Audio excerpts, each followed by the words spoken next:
Hey Guardians, in today's show, episode 12, I have a revelation with a new and improved feature in Destiny 2 Lightfall, and this has changed my gaming experience forever in this game. Also, before I go, I have a Bungie Please idea that I think you'll agree with. It's a 2-for-1 in today's episode, so let's roll.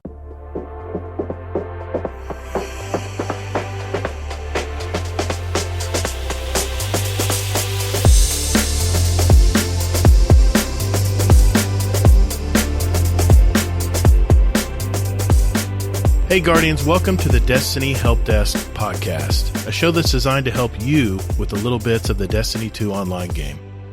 Hey, my name is Todd the Gator, and whether you're a brand new Guardian to the game or a returning player, I'm here to help you explain the constantly changing dynamics of this game, bring you up to speed, and get you ready to jump in and start your Destiny journey.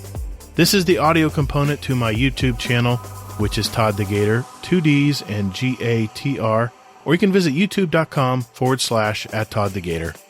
If you're more of a visual learner or want to refresh your memory of today's subject, you will always find a link to the video pertaining to this topic. Just check in those show notes down below there.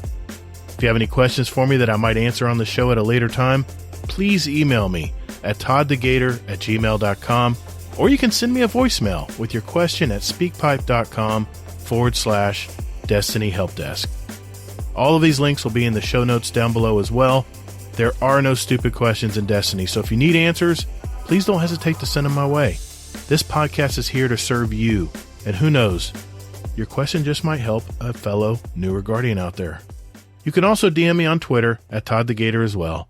All right, let's get into it.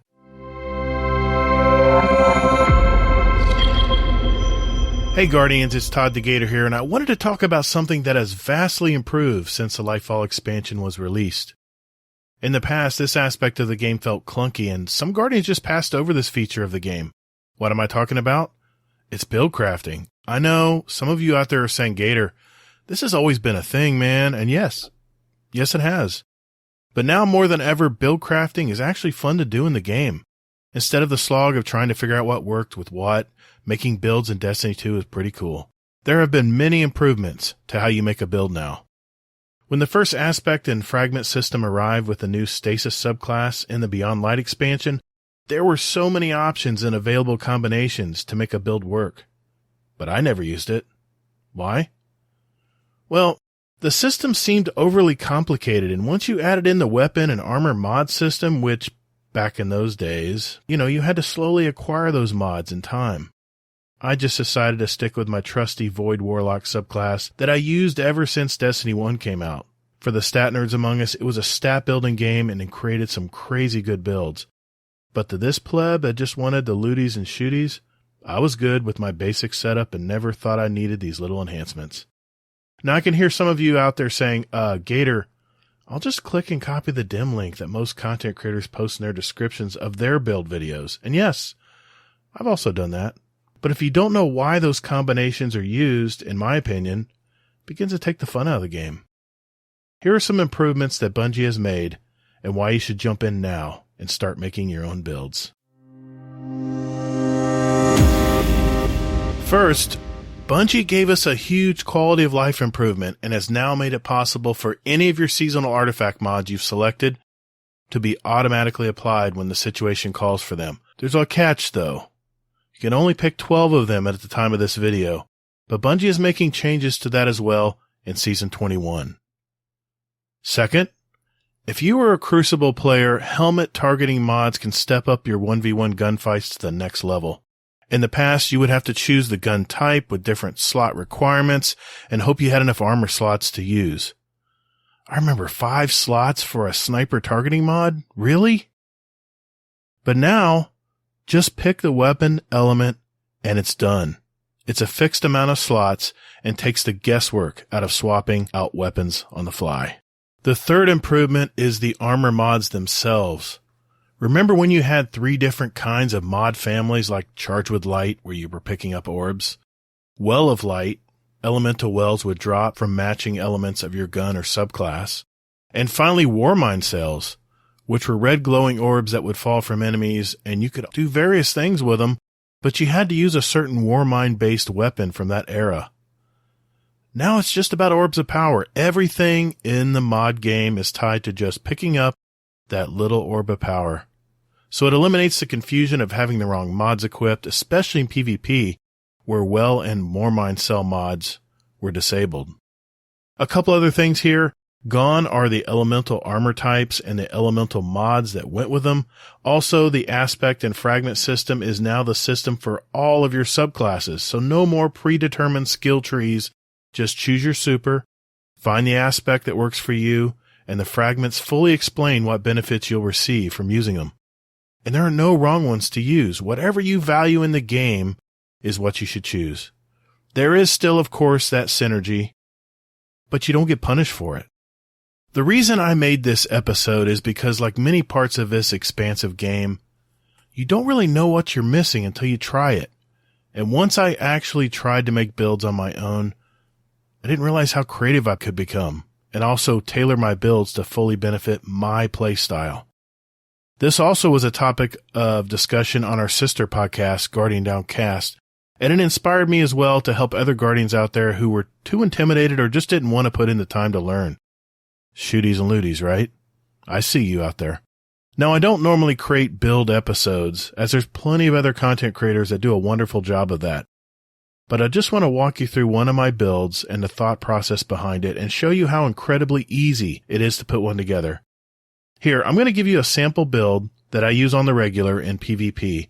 Keep in mind that what I use may not work for your playstyle, but this might be a good place to start. So get your pad and pen out, and let's get into it.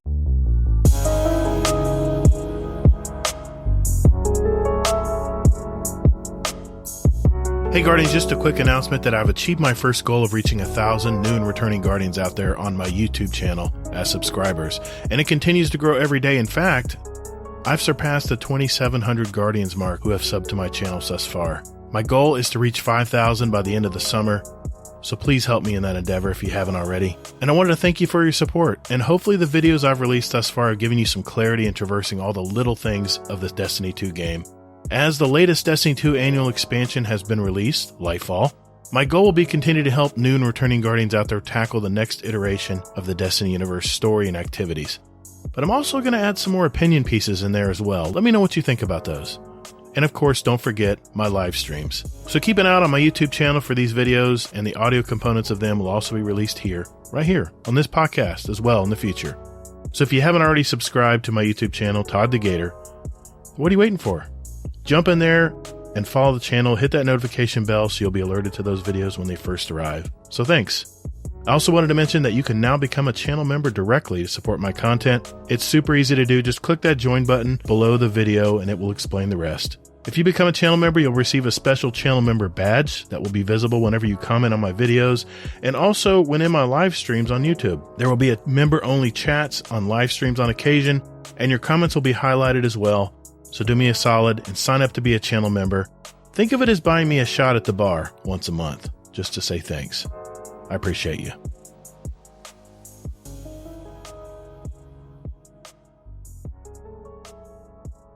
Okay, let's start with my weapons first. Then you'll see how all of this ties together. I'm going to start out with my kinetic rapid-fire pulse rifle, the Peace of Mind. I crafted this back a few seasons ago. It has enhanced elemental capacitor, which basically with my Void subclass I'm using adds a ton of stability to my weapon, which, I don't know if you knew this, more stability in a weapon reduces the flinch you take. My energy weapon is the Cloud Strike exotic sniper rifle, which I initially hated this rifle, but I've used it more and more, I'm getting used to being accurate with it. You can use any heavy you like, but I'm using the rocket launcher. You can use whatever heavy you like, but I like using a rocket launcher in this situation.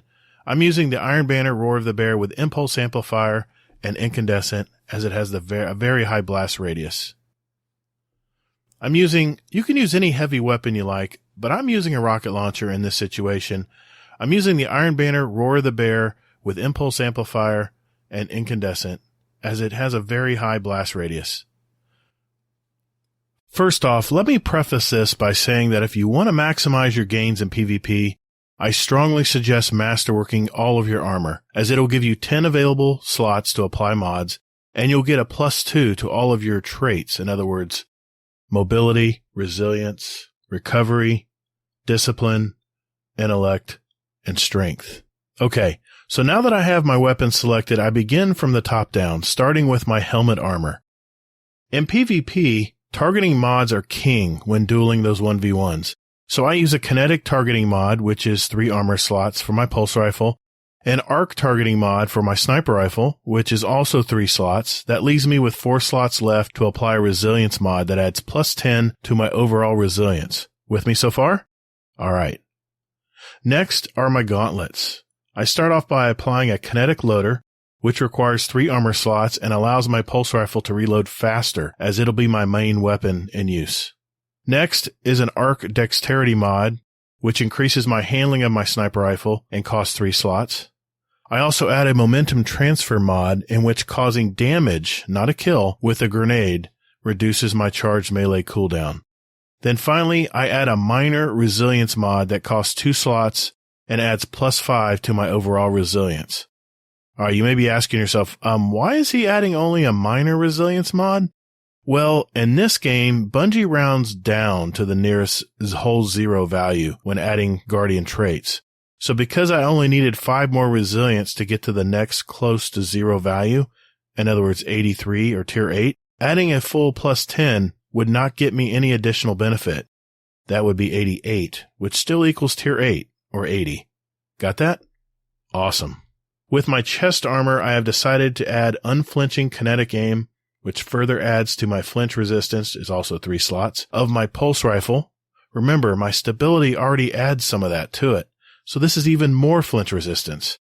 Unflinching arc aim, another 3 slots, for my sniper rifle. That leaves me with a resilience mod for +10 to resilience.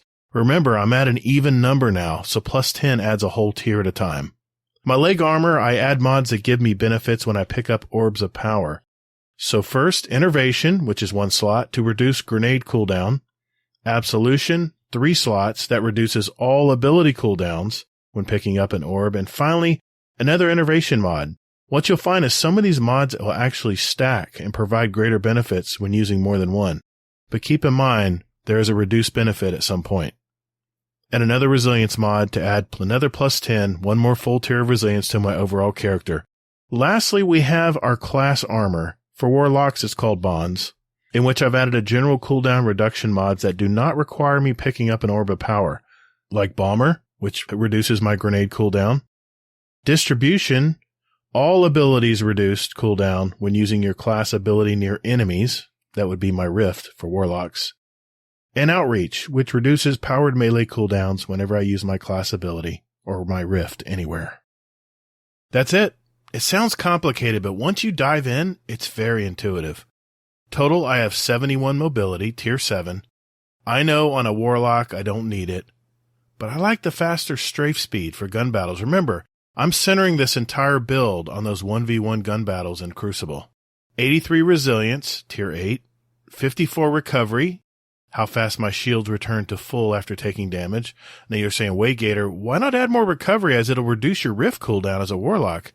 Well, this is where playstyle again comes into play, no pun intended, and why you can create your own builds according to your playstyle. I'm a cover shooter, which means I would rather have more strafing ability to make my enemies miss when I'm in my 1v1s, and I'll just duck back into cover and I'll wait for my shields to return. Cover is the ultimate armor, in my opinion. I have 49 discipline. Remember, that's still tier 4, which I know is low, but I have grenade cooldown mods to compensate for all of this. 80 intellect, which is tier 8, reducing my cooldowns of my super abilities. And finally, 33 strength, tier 3. I know that's low, but again, I have the mods to help offset this low recharge rate of my powered melee ability. If you look at my subclass, I'm using healing rifts to offset my low recovery as well, and Axiom bolts seek out enemies from behind cover. I use Vortex Nova Bomb, which shuts down every super, I think, in the game, and using the aspects Feed the Void, which heals me upon kills, using Devour, and Chaos Accelerant, which allows me to overcharge grenades for more damage, and it also creates an additional Seeker on my Axiom Bolt grenade, makes my Vortex super larger in size, and also increases the duration of the lasting effects after throwing it. I've got so many kills from people thinking my super's over with and they run right through the void. As far as fragments, I'm using Echo of Vigilance, which gives me an overshield upon killing an enemy when my shields are depleted, which, how many times has this happened in Crucible? Like all the time? This has saved my life several times when additional Guardians are shooting at you when you kill one of their teammates. But there's a cost. I lose 10 recovery, but the trade-off is worth it to me in my 1v1s. Echo of Dilation, which gives me plus 10 mobility and intellect, which is the equivalent of using 2 more armor mods that do this, but I'm getting them for free. With the added benefit of allowing me, when crouched, to have enhanced radar to see those flankers trying to get behind me, and I can also sneak faster, which is also great for getting to a good sightline faster without being detected. Finally, I use the Echo of Remnants, which gives me additional active duration, so in other words, my seeking Axiom bolts seek further and longer, which is great to flush out those enemies behind cover. Do you see how synergistic all of this is? I didn't copy this from another content creator, I just experimented over time, and this is what works for me. This is the great thing about build crafting your armor and weapons. You have all the control and creativity. So do just one thing after listening to this episode. Take 15 minutes when logging into Destiny 2 and open up your character screen and just look over the myriad of armor mods available to you. And just plug one in and try it out. Or even look at your subclass and read over what the aspects and fragments do for you. What's cool is there's actually no wrong answer or build. It's what you decide to do with it. And once you make that perfect build for you, the game will never be the same again. Alright, well I hope that explanation of the new and improved build crafting in Destiny 2 Lightfall was helpful to you. I highly recommend watching that one, especially in its video form, as it'll be much easier to see it all put together. I'll have the links to that video down in the show description below, so no worries. Now, for a new segment I call Bungie Please. It's an idea or suggestion I throw out there for the hope that it gets back to Bungie, and maybe you can help spread the word as well. Now, this was something that was brought up on our podcast, Guardian Downcast. If you don't know about it, it's a weekly Destiny podcast, so check it out if you haven't already. The link will be down in the description below. But this is one of those Bungie Please moments I find myself in when I'm podcasting. This is something I've always loved about video games ever since the arcades of the 80s and 90s. It kept me coming back all the time, and even playing on consoles over the years. I've loved this friendly competition that's generated from this concept. What am I talking about? Well, this is something that Bungie needs to add into the UI that will keep players coming back, at least for me. And that is a leaderboard system. Now wait, I know what you're saying. Gator, tons of games have leaderboards, and it's nothing new. Yeah, I know. But why doesn't Destiny have a leaderboard system? I'm willing to bet that the data is already in the Destiny 2 collective, but Bungie doesn't use it. Why? Why is this? I cut my teeth on Call of Duty when it went online way back when. Don't ask me how far back. And I distinctly remember playing Call of Duty Zombies every year just to beat out my friends in my clan. The bragging rights alone were worth it, not to mention it pushed me to get better and more efficient with the game, and I played hundreds of hours just in Zombies alone. I couldn't wait to get home from work or school to see if my clanmates posted a new high score and level completion. I had one clan nemesis in particular, and we would go at it every day. I would get home, check his scores, saw that he got ahead of me. I'd message him and say, "Great job. Now it's my turn." Man, what great times to play the game. Shout out to Daddy Can't Shoot, by the way, if you're listening, Daddy. That competition was back when Black Ops was the latest zombie game in 2010. How do I still remember this 13 years later? Because leaderboards create more than what the original game offers. Here's a clip of our conversation about it on our podcast with my host, Hazelnut. You know what would just make so much difference, especially with our groups, like our Discord, or even let's just break it down to even our individual clans. And we talked about this last week. Man, just put leaderboards up. I know soccer ran this lost sector in 5 minutes and 38 seconds. I could beat it. Who am I kidding, really? But I'm just saying hypothetically, I could beat that. He's number one right now. I'm going for it. It's just such replayable content. It's It's free real estate for Bungie. So my point is, why not, Bungie? Think of all the replayable content. Also think of all the Destiny clans out there that would jump on this. Discords will be full of friendly banter among members, not to mention clan chats on the Bungie.net site. Now, Bungie could also offer a worldwide leaderboard system as well, and some third-party sites already do this. But I don't know if you've ever seen a Call of Duty worldwide leaderboard from the past, but the numbers never made sense, where the players are just cheating to manipulate the boards. But I'm talking specifically about filtered leaderboards for clans and friends here. That's where the magic happens.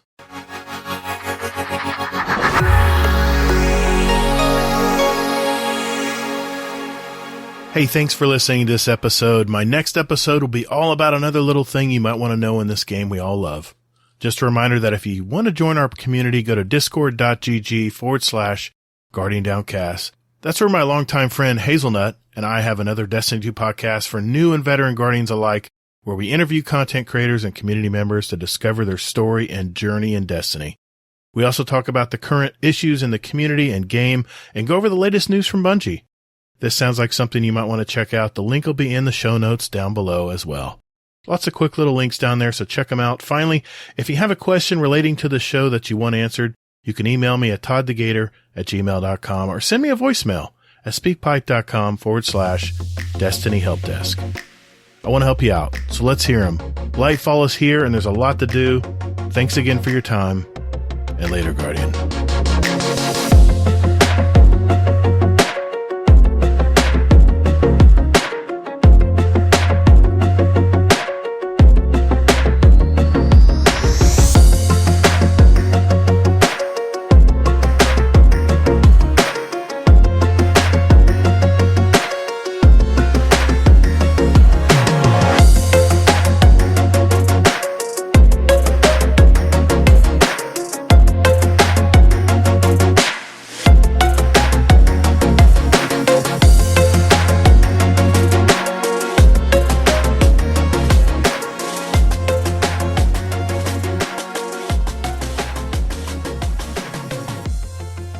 The reason I made this video is because, like many parts of this expensive? What? No, it's not. It's cheap. It's not expensive. Alright, I hope that... what? So my point is, why not, Bungie? Think of all the replayable content, and also think of all the Destiny clans out there that would jump on this. Discords will be full of friendly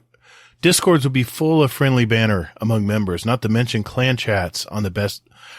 Jesus, just start over. What a mess.